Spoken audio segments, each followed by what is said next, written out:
Smile foundation charitable trust ವತಿಯಿಂದ ಸುರೇಶ್ ಕುಮಾರ್ ಅವರು ಈ ಟ್ರಸ್ಟ್ನ ಕೋಆರ್ಡಿನೇಟರ್ ಅವರು ನಮ್ಮ ಶಾಲೆಗೆ ಆಗಮಿಸಿದ್ದಾರೆ. ಅವತ್ತಿಂದ ಇವರೇ ಎಲ್ಲ ಇದಕ್ಕೂ ಭಾಗವಹಿಸಿ ಎಲ್ಲ ಮಕ್ಕಳನ್ನೆಲ್ಲ ಹೆಸರು ತಗೊಂಡು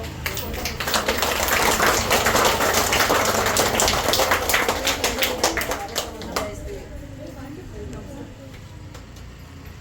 ಮತ್ತೆ ಇನ್ನೋರ್ವರು ಸತೀಶ್ ಕುಮಾರ್ ಅವರು ಈ ಟ್ರಸ್ಟ್ನ ಮ್ಯಾನೇಜಿಂಗ್ ಟ್ರಸ್ಟಿ ಅವರು ಕೂಡ ಈ ಕಾರ್ಯಕ್ರಮದಲ್ಲಿ ಭಾಗವಹಿಸಿದ್ದಾರೆ. ಅವ್ರಿಗೂ ಕೂಡ ನಮ್ಮ ಶಾಲೆಯ ಪರವಾಗಿ ಸ್ವಾಗತವನ್ನು ಕೋರ್ತೇವೆ. ಆಮೇಲೆ ಅಬ್ದುಲ್ ರವರು ಈ ಸ್ಮೈಲ್ ಫೌಂಡೇಶನ್ನ ಟ್ರಸ್ಟಿ ಇವರು ಕೂಡ ನಮ್ಮ ಈ ಕಾರ್ಯಕ್ರಮದಲ್ಲಿ ಭಾಗವಹಿಸಿದ್ದಾರೆ. ಅವ್ರಿಗೆ ನಮ್ಮ ಶಾಲೆಯ ಪರವಾಗಿ ಸ್ವಾಗತವನ್ನು ಕೋರ್ತಾ ಇದ್ದೀವಿ.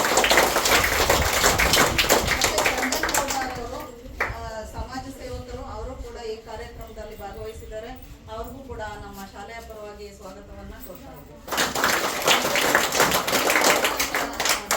ನಾಗರಾಜರವರು ಪಂಚಾಯಿತಿ ಮೆಂಬರು, ಮತ್ತು ಜೊತೆಗೆ ನಮ್ಮ ಶಾಲೆಯ ಎಲ್ಲ ಆಗು ಹೋಗುಗಳಿಗೂ ಸಹ ಅವ್ರಿಗೆ ಫೋನ್ ಮಾಡ್ತಾ ಇರ್ತೀವಿ. ಬಂದು ನಮ್ಮ ಅವರು ಕೂಡ ಈ ಕಾರ್ಯಕ್ರಮಕ್ಕೆ ಆಗಮಿಸಿದ್ದಾರೆ. ಅವ್ರಿಗೂ ಕೂಡ ನಮ್ಮ ಶಾಲೆಯ ಪರವಾಗಿ ಸ್ವಾಗತವನ್ನು ಈ ಕಾರ್ಯಕ್ರಮದಲ್ಲಿ ಭಾಗವಹಿಸಿರುವಂತಹ ಎಲ್ಲ ನಮ್ಮ ಶಾಲಾ ಶಿಕ್ಷಕರಿಗೂ, ಮಕ್ಕಳಿಗೂ ಮತ್ತು ಪೋಷಕರಿಗೂ ಕೂಡ ಸ್ವಾಗತವನ್ನು ಕೋರ್ತೀವಿ. ವಿಶೇಷವಾಗಿ ಈಗ 10th ನಿಮಗೆಲ್ಲ ಇನ್ಸ್ಪೈರ್ ಆಗಬೇಕು. ಇದು ಇನ್ಸ್ಪಿರೇಷನ್ ನಿಮಗೆಲ್ಲ ಸ್ಟೇಟ್ ಲೆವೆಲ್ಗೆ 2nd ರ್ಯಾಂಕ್ ಬಂದಿದೆ ಹುಡುಗಿ ಲಿಖಿತಾ ಅಂತ. ಅವ್ರಿಗೂ ಕೂಡ ನಾವು ಸ್ವಾಗತವನ್ನು ಕೋರ್ತೀವಿ. ಮುಂದೆ ಇನ್ನೂ ಉನ್ನತ ವಿದ್ಯಾಭ್ಯಾಸವನ್ನು ಮಾಡಿ ಒಳ್ಳೆಯ ಹೆಸರು ಗಳಿಸ್ಲಿ ಅಂತ ಆಶಿಸ್ತೀವಿ. ಲಿಖಿತ್ಗೂ ಕೂಡ ಸ್ವಾಗತವನ್ನು ಕೋರ್ತೀವಿ. ಕಾರ್ಯಕ್ರಮಕ್ಕೆ ಮೊದಲಿಗೆ ಪ್ರಾರ್ಥನೆಯೊಂದಿಗೆ ಪ್ರಾರಂಭಿಸೋಣ. ನಮ್ಮ ಶಾಲಾ ಮಕ್ಕಳಿಂದ ಪ್ರಾರ್ಥನೆ.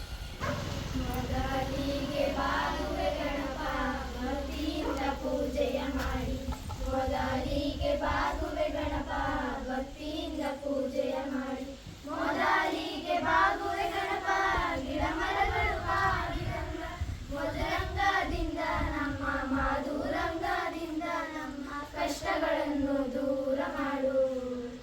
ಮೊದಲಿಗೆ ಬಾಗುವೆ ಗಣಪ ಭಕ್ತಿಯಿಂದ ಪೂಜೆಯ ಮಾಡಿ, ಮೊದಲಿಗೆ ಬಾಗುವೆ ಗಣಪ ಭಕ್ತಿಯಿಂದ ಪೂಜೆಯ ಮಾಡಿ, ಕೂಡಿ ಬಂದ ಈ ಸಭದೊಳಗ ಕಾಡಬೇಡ ಗಣಪ ನಮ್ಮ, ಕೂಡಿ ಬಂದ ಈ ಸಭದೊಳಗ ಕಾಡಬೇಡ ಗಣಪ ನಮ್ಮ, ನೋಡಿ ನಗುವ ಮಂದಿ ಮುಂದ, ನೋಡಿ ನಗುವ ಮಂದಿ ಮುಂದ ಮಾನಗೇಡಿ ಮಾಡಬೇಡ. ಮೊದಲಿಗೆ ಬಾಗುವೆ ಗಣಪ ಭಕ್ತಿಯಿಂದ